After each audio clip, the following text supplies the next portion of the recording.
Bonjour, cette vidéo c'est la première d'une série que l'on va faire sur tout le processus digestif et assimilatif. On en a déjà parlé pas mal, mais au fur et à mesure que les vidéos progressent, j'ai envie de rentrer plus en détail dans une compréhension plus profonde des enjeux réels pour comprendre tous les phénomènes de dysbiose intestinale, d'intolérance, d'allergie, problèmes digestifs, problèmes de diarrhée, problèmes de constipation.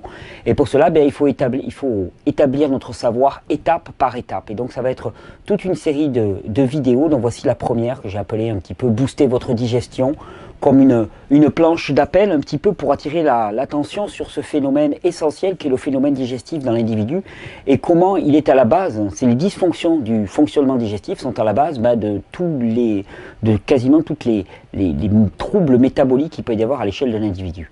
Alors pourquoi? Pourquoi? Simplement parce que quand on avale un aliment, il y a un processus qui est nécessaire pour pouvoir en tirer quelque chose, pour pouvoir l'utiliser au niveau des cellules, c'est de le décomposer. Le processus de digestion, il peut réellement être compris comme un processus dans lequel on déconstruit, on part d'un ensemble complexe et on va le réduire en petits éléments, ces petits éléments ayant la possibilité ensuite de traverser une zone qui va être une zone tampon, une zone de séparation entre le milieu extérieur et le milieu intérieur. Cette zone qui va laisser passer les aliments réduits à leur forme la plus simple, ça va être l'intestin. L'intestin grêle en particulier, c'est cette zone d'absorption. Et on verra un peu plus tard dans cette vidéo, quand on parle d'hyperperméabilité intestinale, ce qui se passe. Donc il est essentiel de décomposer en petits éléments, ces éléments qui ensuite vont pouvoir passer dans le milieu intérieur. Or, nombre de personnes souffrent de troubles au niveau du système digestif. Soit ils ne digèrent plus, ils sentent des lourdeurs sur l'estomac très longues, les aliments restent très longtemps dans l'estomac. Soit à l'inverse, ils retrouvent des aliments non digérés dans leur selle. Et tous ces aliments-là qu'on a pu ingérer, tant qu'ils ne sont pas absorbés de manière adéquate, on n'en tire aucun parti. C'est pour ça que toutes les règles diététiques extrêmement complexes, dans lesquelles on fait grand cas des calories, des protéines, des lipides que l'on ingurgite, n'ont pas vraiment de sens. Parce qu'elle se casse le nez sur notre capacité digestive et notre capacité assimilative. C'est bien joli de dire aujourd'hui j'ai avalé 550 calories dont 325 composées de sucre, mais ça c'est ce qu'on a mis dans notre bouche. Mais qu'est-ce qui est réellement allé nourrir nos cellules? On n'en sait rien. Et notre rôle, entre guillemets, en tout cas le but de ces vidéos, c'est de vous permettre d'optimiser. Et comme je le dis souvent, le but c'est pas de manger plus, parce que si on a besoin de manger énormément pour maintenir la fonctionnalité du corps et le poids corporel, c'est qu'on a une faible efficience, qu'on a un rendement qui est bien médiocre et qu'on perd beaucoup dans les toilettes. Le but, c'est au contraire d'avoir une efficacité maximale, c'est-à-dire de tirer le meilleur parti de notre alimentation. Et pour ça, ça passe par une digestion efficace. Alors la digestion, on la reverra en détail quand on va avancer au cours de ces vidéos, mais pour faire simple, elle commence dans la bouche. Dans la bouche, par la mastication et par l'insalivation, il y a des produits qui sont déposés sur les aliments. Les aliments sont coupés en morceaux et il y a des produits qu'on appelle des enzymes. Les enzymes, vous allez le voir, ils sont essentiels dans les processus de digestion. Un enzyme, c'est quelque chose qui est sur une base de protéines. C'est un produit qui va participer à une réaction comme un facilitateur. C'est quelqu'un qui va, si vous voulez, prendre deux individus, les réunir et faciliter leur interaction. Une enzyme, c'est quelque chose qui va accélérer une réaction chimique sans pour autant y participer. C'est-à-dire que ça va être un animateur de débat, si vous voulez, entre deux personnes, mais lui-même ne va pas prendre part au débat. Et une fois le débat terminé, il pourra repartir et servir pour un autre débat. C'est un peu la vision qu'on peut avoir d'un enzyme. Ces enzymes-là sont essentielles dans les processus de digestion. Les enzymes, il y en a qui nous arrivent par notre alimentation, il y en a aussi qui nous arrivent parce qu'ils sont produits par notre corps et par différentes glandes et organes du système. Et la première enzyme qui apparaît, c'est l'amylase. L'amylase salivaire, c'est une enzyme qui est spécifique pour dégrader tous les sucres un petit peu plus complexes, parce que les sucres sous forme simple des fruits ne demandent quasiment pas de processus digestif, et s'ils sont sous forme totalement simple, ils n'en demandent aucun. Cette amylase, elle est là pour décomposer les sucres. Parce que ce qu'il faut savoir, c'est que nous avons différentes classes d'aliments. Quand on parle des sucres, des glucides, des lipides, des protéines, on n'a rien dit. Parce que protéines, en VD, ça veut dire chaîne d'acides aminés, chaîne de ces petites briques qu'on appelle les acides aminés. Mais quelle est la longueur de la chaîne? On n'en sait rien.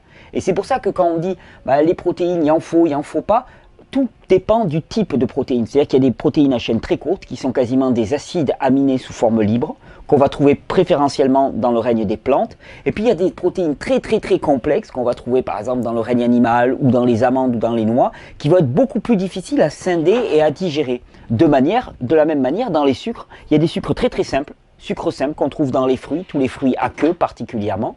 Et puis il y a des sucres de plus en plus complexes, qui vont donner de plus en plus de rigidité aux aliments et de moins en moins de goût sucré. Et on va se retrouver à l'ultime bout de la chaîne avec des céréales par exemple, qui sont des sucres extrêmement complexes, des très longues chaînes, qui vont demander énormément d'énergie au système, énormément d'enzymes pour être digérés. C'est pour cela que la logique même, surtout pour des personnes qui sont dénutries, veut qu'on en aille vers des aliments les plus simples possibles. C'est-à-dire qui demandent le moins d'énergie digestive et le moins d'enzymes, surtout pour des personnes qui sont privées d'enzymes.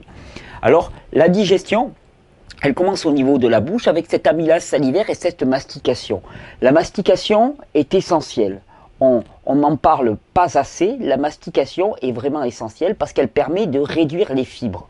Et c'est pour ça que souvent que je dis que je suis assez sceptique par exemple par rapport à tous les systèmes de mixage quand on mixe quelque chose très vite, parce qu'on a tendance à le boire beaucoup trop vite et on ne le mâche pas.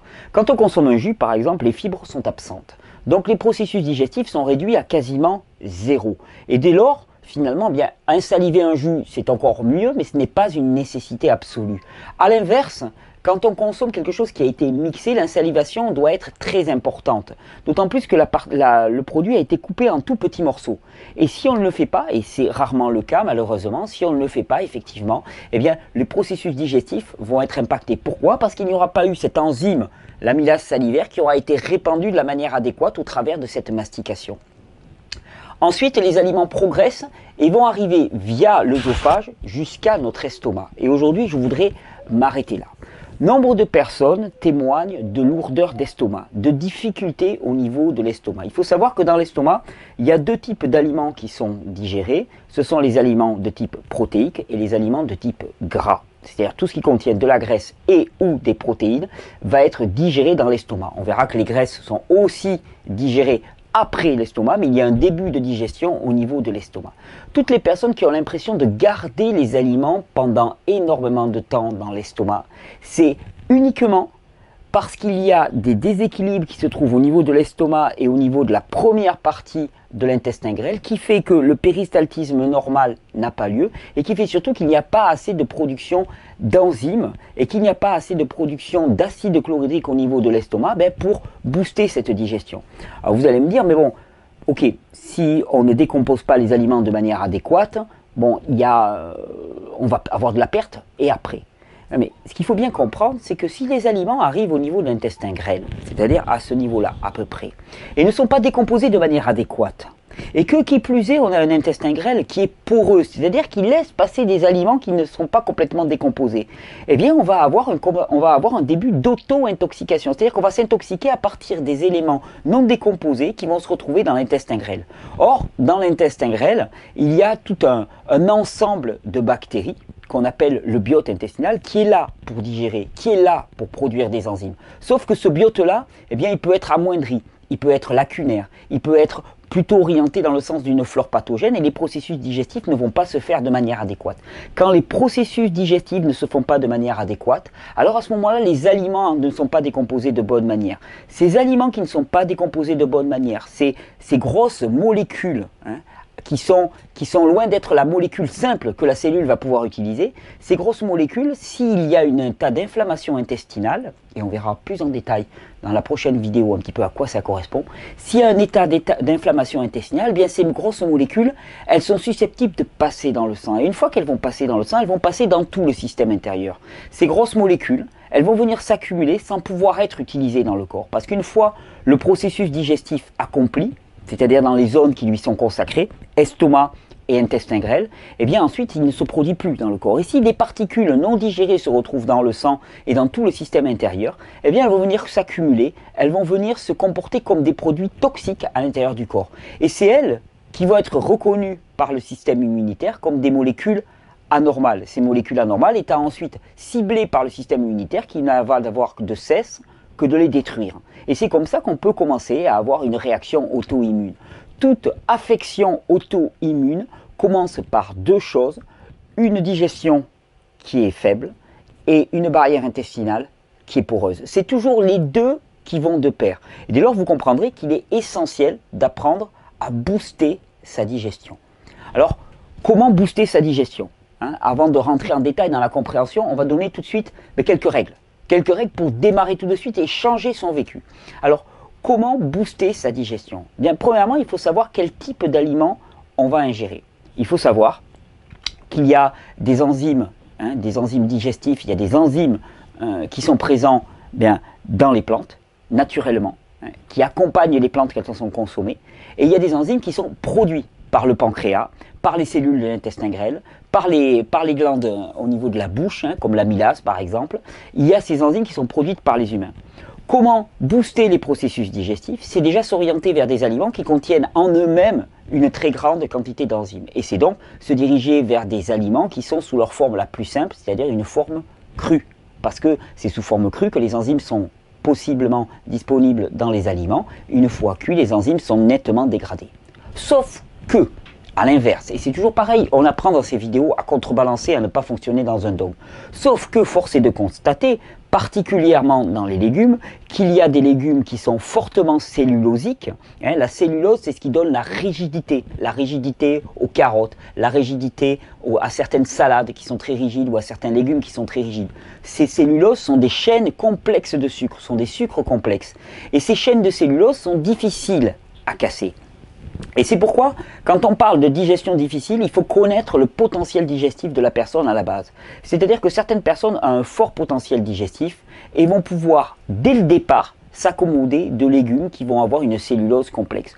Pour bon nombre d'autres, eh bien finalement le processus digestif n'est pas suffisant, la quantité d'enzymes n'est pas suffisante, le feu digestif comme on dit n'est pas suffisant pour permettre de briser cette cellulose et donc de tirer l'alimentation des plantes que nous ingurgitons. Et c'est pour ça que j'ai attiré souvent l'attention dans ces vidéos en disant attention, c'est pas parce que l'aliment cru est le plus vitalisant et le plus nourrissant pour l'organisme qu'il l'est pour votre organisme. Parce que tout dépend de la capacité de votre organisme à tirer l'alimentation de cet aliment-là. Le but, c'est de permettre à l'organisme d'y arriver. C'est un chemin.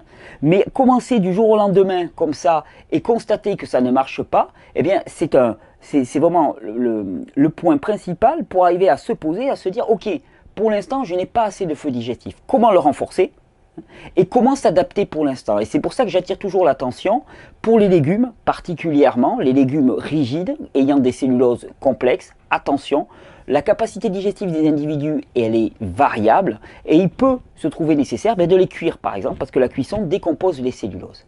Alors comment booster ce contenu digestif, ce feu digestif? C'est en s'orientant vers des aliments qui vont nous apporter un maximum d'enzymes sans avoir un coût digestif important. Les fruits répondent exactement à cette dénomination. C'est-à-dire que dans les fruits, vous allez trouver énormément d'enzymes. Il y a même des fruits qui ont des enzymes très très spécifiques, par exemple comme l'ananas, le kiwi ou la papaye, qui ont des enzymes qui sont dites des enzymes protéolytiques, qui vont littéralement digérer les protéines, l'actinine dans le kiwi, la papaïne dans la papaye, la bromélaïne dans l'ananas, sont des enzymes qui vont venir littéralement manger les protéines et les dépôts protéiques. Et donc, quand vous consommez un aliment dans lequel il y a des protéines, alors que ce soit un produit animal ou des amandes ou des noix, n'importe quel produit contenant des protéines un peu plus complexes que les acides aminés simples, eh bien à ce moment-là, consommer des aliments qui vont contenir des enzymes protéolytiques va être une grande aide dans les processus digestifs. Donc, connaître ces aliments qui favorisent la digestion, tous les aliments qui vont être de type un petit peu acide, les agrumes, les ananas, les kiwis, la papaye qui contient des enzymes protéolytiques vont aider au processus digestif, particulièrement des graisses et des protéines. Ensuite, consommer des aliments, quand on le peut bien sûr, sous leur forme la plus crue, la plus vivante possible, parce qu'ils vont être chargés d'enzymes et que ces enzymes vont participer, alors de manière plus ou moins importante selon les aliments et selon les individus, à ces processus digestifs. Ensuite, il y a une façon très très simple de booster les processus digestifs au niveau de l'individu. C'est une plante qu'on appelle le gingembre. Le gingembre est connu depuis depuis des temps immémoriaux pour booster les processus digestifs. Il favorise la production d'enzymes, il favorise la production d'acide chlorhydrique au niveau de l'estomac, il favorise tous les processus digestifs et j'ai vu énormément de personnes qui avaient des lourdeurs d'estomac à répétition se porter nettement mieux simplement en consommant soit du jus de gingembre mélangé dans les jus avant chaque repas, soit plus facile, souvent pour certains, des décoctions de gingembre. On prend du gingembre, on le coupe en morceaux et on en boit tout au long de la journée. Et comme ça, on va booster le feu digestif, on va booster la capacité digestive de l'individu et c'est ce qui va permettre de ne pas avoir ces lourdeurs d'estomac, ces sensations de pesanteur. De la même manière, eh bien, quand on parle de processus digestif, on parle aussi souvent de processus digestif des corps gras. Il y a des gens qui me disent, moi quand je mange du gras, je n'arrive pas à le tolérer. Je l'ai sur l'estomac pendant des heures. Alors en vérité, c'est pas souvent sur l'estomac, mais c'est au début de l'intestin grêle, là où arrive un produit qu'on appelle la bile, qui est produite par le foie et qui est stockée dans la vésicule biliaire. La bile ayant pour propriété d'émulsionner les graisses et de les fractionner en tas de petites parties qui vont pouvoir être ensuite attaquées par les enzymes produites par le pancréas. Et donc, tout produit, toute plante qui va favoriser la production de bile par le foie et par la vésicule biliaire va être bienvenue. C'est pour ça que quand on parle de booster la digestion, on parle d'aliments vivants, d'aliments sous leur forme crue, naturelle et la plus simple possible. On parle de ce thé de gingembre, de cette infusion de gingembre ou de ce jus de gingembre qui va être un véritable boostant de la digestion et qui peut faire des effets assez extraordinaires. On va parler aussi de plantes qui vont favoriser la libération de bile par le foie. Et parmi ces plantes, il y en a une qui est extraordinaire, c'est l'artichaut. L'artichaut va favoriser la production de bile. Alors simplement prendre des petites gélules d'artichaut sec. Du jus d'artichaut, c'est très très amer. Globalement, toutes les plantes amères, alors les plantes amères que vous allez trouver aussi en sauvage, que vous pouvez mettre dans les jus, comme le pissenlit, comme le chardon-marie, dans lequel il y a pas mal d'amertume, comme tous les laiterons, qui ont cette amertume propre aux plantes sauvages. L'amertume joue sur le foie et amène à une plus grande production de bile. Donc là, ça va amener à une meilleure digestion des produits gras et déjà un allègement des processus digestifs. Il y a un autre aliment aussi, moi, que j'aime particulièrement pour favoriser les processus digestifs, c'est le chou. Le chou, on l'a vu, permet d'augmenter la production d'acide chlorhydrique au niveau de l'estomac, ce qui va permettre d'activer une enzyme qu'on appelle la pepsine, qui est responsable de la digestion des protéines. Le chou va aider à tous les processus digestifs, y compris des celluloses. Et le chou est d'autant plus intéressant qu'il est pris sous une forme dans laquelle il s'est surenrichi en enzymes, et c'est tout ce qui est lactofermentation. Les lactofermentations sont de véritables concentrés enzymatiques qui vont aider au processus digestif d'une manière extraordinaire. Et par expérience, plus encore que les produits eux-mêmes, c'est le jus. C'est-à-dire que quand on fait une lactofermentation, soit passer dans l'extracteur de jus un peu de légumes lactofermentés, soit presser à l'extrême les produits pour recueillir le jus et en consommer un fond de verre juste avant les repas, va améliorer d'une façon flagrante tous les processus digestifs. De même, je sais qu'en Europe de l'Est, par exemple, il y a une boisson traditionnelle qu'on appelle le kvass, qui est fait simplement avec une betterave qu'on coupe, qu'on épluche, qu'on broie et qu'on laisse au fond d'un grand récipient rempli d'eau, qu'on va laisser fermenter, lacto-fermenter, et puis on va recueillir le jus, qui est un jus lacto-fermenté, on va remettre de l'eau, et on peut ainsi faire deux ou trois passages qui vont permettre finalement de recueillir dans cette eau un liquide qui est chargé d'enzymes, qui est chargé de ces bactéries, de ces enzymes qui vont permettre la digestion. Il faut savoir aussi que les processus digestifs ils dépendent en grande partie de notre biotope intestinal, de tout cet ensemble de bactéries qui vont elles-mêmes produire des enzymes. Et c'est pour ça qu'il est essentiel de nourrir notre biotope intestinal. Et nourrir notre biotope intestinal, ça passe par des aliments vivants, basés sur le végétal, par des matières grasses nobles qui vont venir nourrir ce biotope intestinal, graisse de coco, avocat, sous-produits animaux pour ceux qui en consomment encore, par exemple comme le jaune d'œuf qui va vraiment bien améliorer tout ça et permettre donc de nourrir en profondeur ce biotope intestinal accompagné de jus verts, de fruits qui vont apporter tout leur contenu enzymatique. L'enjeu il est colossal. L'enjeu il est colossal, il est tellement colossal qu'on a montré que par exemple dans les cas d'enfants autistes, les supplémentations enzymatiques, et ça sera tout le sujet d'une vidéo, parce qu'il y a des suppléments enzymatiques d'origine végétale, d'autres d'origine animale, savoir un petit peu pourquoi les utiliser, comment les utiliser, est-ce qu'il y en a un qui prévaut sur l'autre, et vous verrez que vous aurez bien des surprises à ce niveau-là. On a montré que chez les enfants autistes par exemple, en plus d'une alimentation qui vise à désenflammer la muqueuse intestinale et à diminuer cet état d'hyperperméabilité intestinale qui induit cet état d'auto-intoxication et de perturbation permanente du système nerveux et du fonctionnement cognitif, eh bien l'augmentation et l'apport d'enzymes et le fait de booster la production d'enzymes au niveau du corps va améliorer leur état d'une façon extrêmement flagrante. Et c'est pour ça que comprendre que s'alimenter, savoir ce que l'on met dans notre bouche, est extrêmement limité, extrêmement lacunaire. Ce qui est important, c'est qu'est-ce qu'on va digérer. Et je vois trop de personnes, par exemple, se lancer dans un régime cru, par exemple, et commencer à perdre du poids, sans arriver à limiter le processus. Alors au début, on est content, on avait un peu de poids excédentaire, et puis finalement, on commence à perdre du poids. Si on perd du poids et qu'on n'arrive pas à limiter, qu'est-ce que ça veut dire simplement? Qu'on n'arrive pas à se nourrir de l'alimentation que l'on ingurgite. Même si cette alimentation est a priori, théoriquement, la meilleure que l'on puisse imaginer. C'est-à-dire composée de fruits, de légumes, de noix, d'aliments vivants sous leur forme la plus biodisponible possible. Si on maigrit, si on perd du poids, c'est qu'on est en train de se dénutrir, tout simplement. Et pourquoi est-ce qu'on est en train de se dénutrir? Parce que simplement, on n'a pas la capacité digestive actuellement de tirer le meilleur parti de ces aliments. Et c'est à ce moment-là qu'il faut savoir se poser et prendre un petit peu les dispositions nécessaires. Premièrement, peut-être faire un peu machine arrière, et revenir à des aliments qui sont déjà prédécomposés. Alors prédécomposés comment? Par la cuisson, certes. La cuisson est une prédécomposition, particulièrement posée les éléments végétaux. La lactofermentation, qui est une prédécomposition qui, elle, contient tous les éléments vivants, les vitamines et les minéraux, et qui est certainement bien supérieure à la cuisson en termes de nutrition. Savoir faire machine arrière à ce niveau-là, et booster les processus digestifs. Avec toutes les petites recettes que je vous ai partagées dans cette vidéo, vous avez déjà des éléments. Alors c'est une vidéo d'entrée, on va dire, dans cette question-là, pour que l'on ne confonde plus détoxination et dénutrition, pour que on ne se dise pas simplement, oui, ça c'est le meilleur pour moi, j'ai entendu que les fruits et les légumes étaient le meilleur pour moi, et donc j'y vais coûte que coûte, malgré ce que je vois, malgré l'état de faiblesse qui est induit par cela.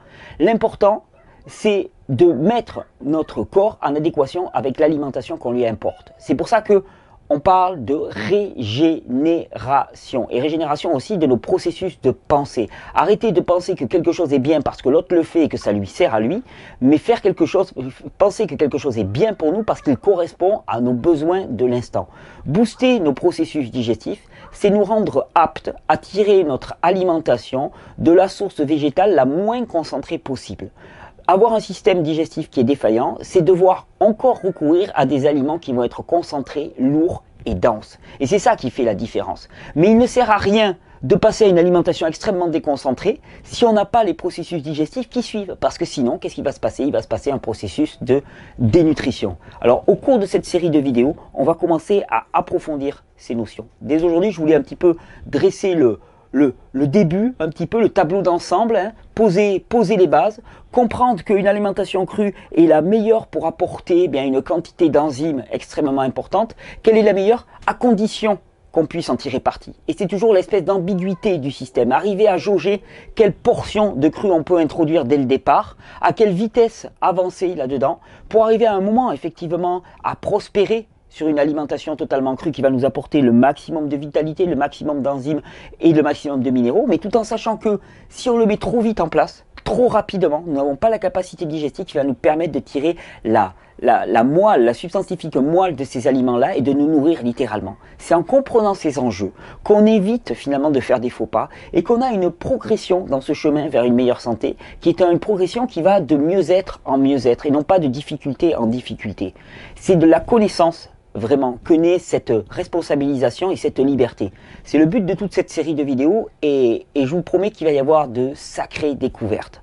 Alors je vous souhaite à tous vraiment une bonne régénération, une bonne compréhension, une régénération aussi de nos processus de pensée, pour cesser de fonctionner par adhésion et fonctionner par conviction, par expérimentation sur soi-même. Ne pas se laisser mener à la baguette finalement par telle ou telle théorie qui sort, étant donné qu'il en sort tous les jours, mais plutôt de comprendre les vrais besoins du corps, le fonctionnement biologique de notre organisme et arriver à y répondre de manière adéquate. Au titre des annonces aussi, je tenais à dire qu'il reste encore quelques places pour le stage de Paris. Il ne reste pas beaucoup, mais il reste encore quelques places pour le stage de Paris. Pour tous ceux qui veulent s'inscrire à ce stage qui va durer 3 jours et qui donnera en 3 jours l'essentiel vraiment de ce qu'il faut savoir pour démarrer, pour se lancer et pour réellement voir sa vie transformée au travers de changements simples du mode de vie. Vous allez sur le site regenere.org, il y a un petit espace stage et conférences, et là vous pouvez télécharger le bulletin d'inscription à nous envoyer. Il reste encore quelques places, je pense que ça ne va pas durer très longtemps. On continue cette série de vidéos, on la continue, et maintenant on va commencer à s'amuser, on va parler des enzymes plus spécifiquement, on va parler de ce qui se passe au niveau des villosités intestinales, on va parler d'absorption. Accrochez-vous, c'est une belle petite aventure qui commence. Bonne régénération.